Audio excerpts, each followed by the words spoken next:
Senhor presidente, senhoras e senhores deputados, ontem, por representação do Ministério Público Estadual, a Justiça do Estado do Rio de Janeiro, em primeira instância, concedeu medida liminar suspendendo que o Estado conceda qualquer benefício ou incentivo fiscal. E deu ao Estado 60 dias para que o Estado justifique, nos termos da lei, cada isenção dada. Eu queria lembrar que eu, deputado Dauari e deputada Lucinha, no início deste ano, em especial no final de fevereiro, apresentamos projeto de lei a essa casa para que os incentivos e benefícios fiscais e qualquer outra forma fosse suspenso, os novos fossem suspensos por 4 anos. Além do mais, propunhamos que fosse revogada a Lei 4.321 de 2004, que é aquela que diz as regras e permite que, por prazo determinado, o Executivo dê benefício fiscal por decreto. O processo ficou tramitando até que o governador Pezão adoeceu e assumiu o vice Dornelles. Houve uma reunião nessa casa, no Colégio de Líderes, deputada Lucinha, testemunha, Vossa Excelência também, em que o governador Dornelles abriu a conversa, dizendo que iria ouvir sugestões dos deputados para ver como é que se mitigava a crise que se estava vivendo.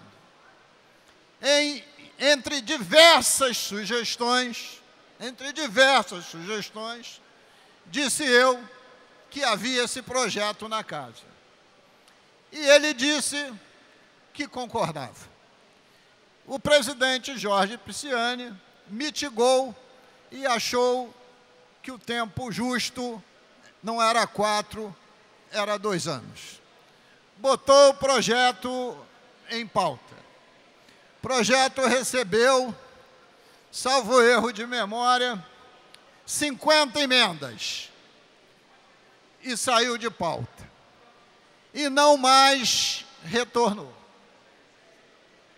Nesse ínterim, fizemos uma audiência pública aqui em plenário sobre esse tema da falta de metodologia para acompanhar esses benefícios e incentivos fiscais e, principalmente, o retorno que ele devia dar para a sociedade.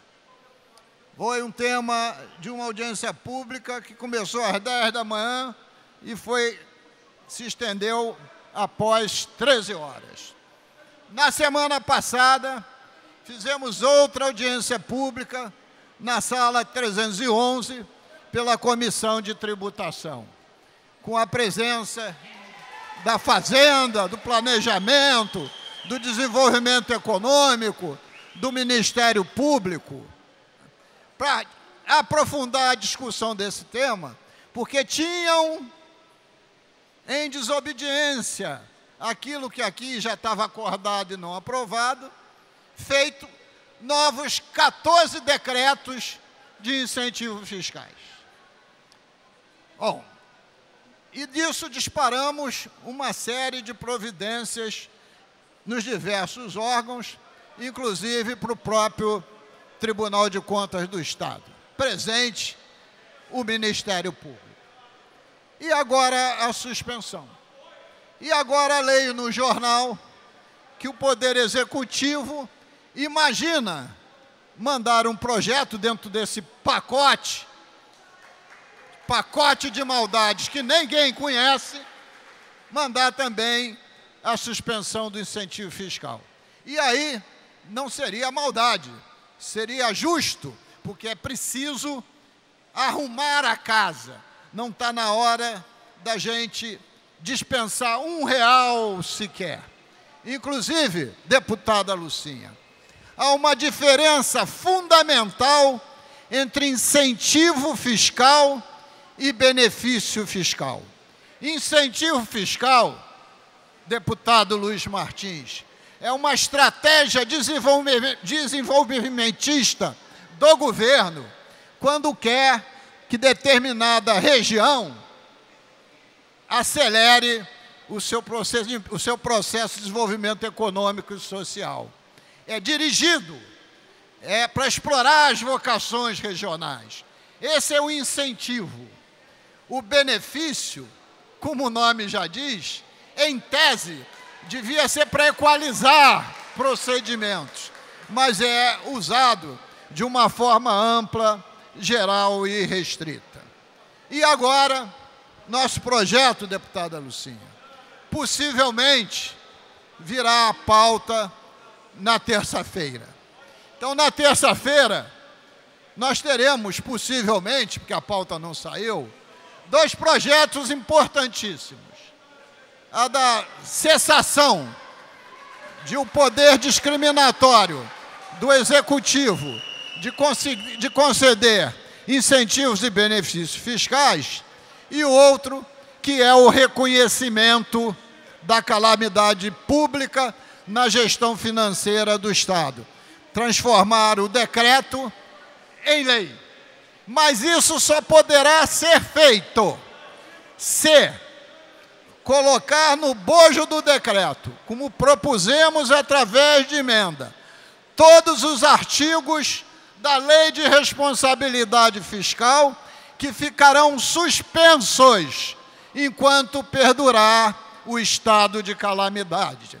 Porque a suspensão desses 3 artigos que se respaldam no próprio artigo 65 da LRF, que diz que uma calamidade, quando reconhecida, suspende os outros 3 artigos, é exatamente para proteger os direitos do funcionalismo público do nosso Estado.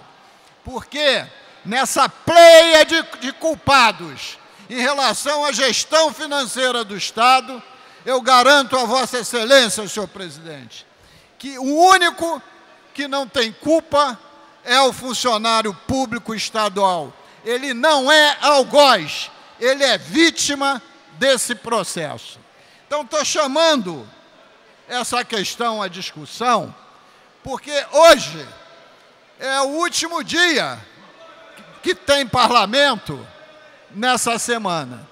Amanhã é 28 de outubro, dia do funcionário público, que mais se assemelha, no momento que a gente vive, ao dia de finados, que é o dia 2 de novembro, porque é um momento de tristeza, de angústia, de lamúria, de perdas. E, por via de consequência, não há nada que se comemorar no dia 28. E não há nada a se comemorar porque os gestores, estou falando no plural, foram incompetentes para fazer a administração econômica e financeira do Estado. É inimaginável que a gente vá virar 2016 para 2017 com uma dívida de restos a pagar e de despesas acumuladas de exercícios anteriores, que vai superar de muito os 10 bilhões de reais. E a proposta orçamentária de 2017 prevê despesa maior que a receita, na ordem de 15,3 bilhões de reais. Ora, se nós somarmos esses 2 números, vai dar algo superior a 25 bilhões de reais. Isto é, iniciar 2017 praticamente devendo 50% da projeção de receita. É um tempo muito duro e eu não vejo saída para essa crise sem uma imensa articulação política, sem um planejamento, sem medidas que de fato possam ser tomadas para, a cada mês, minorar essa crise para que no tempo ela possa ser debelada. Não acredito em pacotes de salvação. Acredito sim que nós estamos atrasados, porque se essas medidas fossem tomadas há 2 anos atrás, talvez hoje pudéssemos estar numa situação um pouco melhor. Então tem que ter todo esse parlamento a consciência que temos que buscar politicamente uma saída para a crise. Déficit orçamentário, déficit na União, eles têm máquina na Casa da Moeda, deputada Lucinha, de rodar dinheiro. Podem emitir papel à vontade, de médio e longo prazo, letras do Tesouro, mas o Estado não emite papel, não emite letra. Ou tem dinheiro para honrar as suas dívidas, ou não honra as dívidas. Por isso, senhor presidente, concluindo, é que conclamo mais uma vez que haja um esforço político coletivo para a superação dessa crise. E ainda mais, nesse período eleitoral, deputado Giulianelli, parece até que os problemas cessaram. E não cessaram. Os problemas se agravaram. Se agravaram.